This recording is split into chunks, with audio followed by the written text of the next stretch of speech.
استاد میقات همه فهموندین میقات یعنی که از مکه دور بودن است یا که میقات یک موضوع در یوتیوب هست، میقات های حج و عمره. گیرید گوش کنید.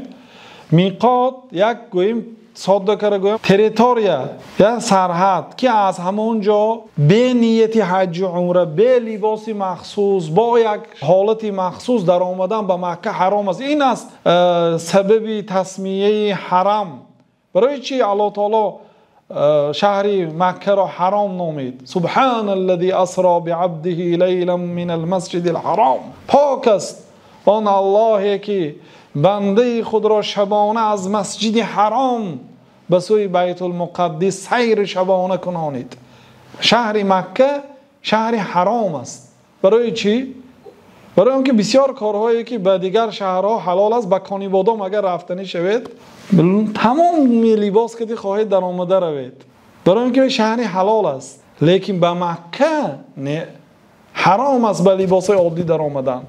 لباس مخصوص میپوشید، از همه لباس ها پاک میشید، غسل میکنید، نیت میکنید، با یک خشوع، ترس و تقوا لبیک گویان میدراید. این یکی از فرقیت های شهر مکه از دیگر شهرها.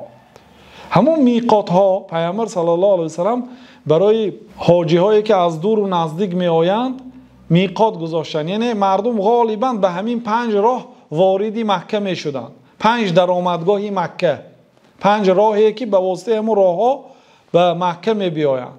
گفتن که کسی از مدینه می بیاید از ذوالحلیفه، کسی که از طرف نجد می بیاد از قرن المنازل، کسی که از یمن می بیاد از یلملم، کسی که از عراق می بیاد از ذات العرق.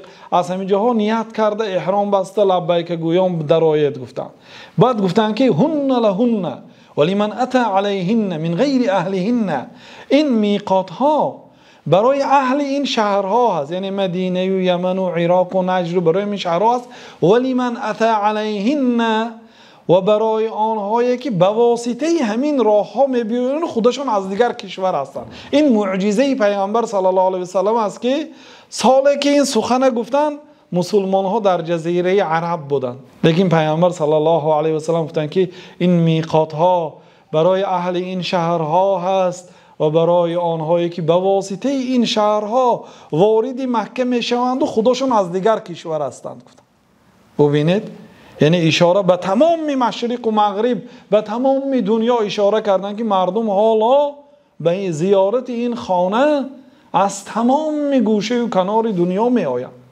شما از اروپا یا از افریقا یا از آسیا، از کجای دنیا باشید، به همین 5 راه می بیایید. از کدام همین 5 راه که آمدید، از همانجا باید نیت میکنید که همانجا را میقات میگویند. میقات میبیان، مقصد در میقات جایهای مخصوص هست. اتوبوس ها، اگر ماشین اتوبوس که انسان گذرد همونجا میقات میدارد.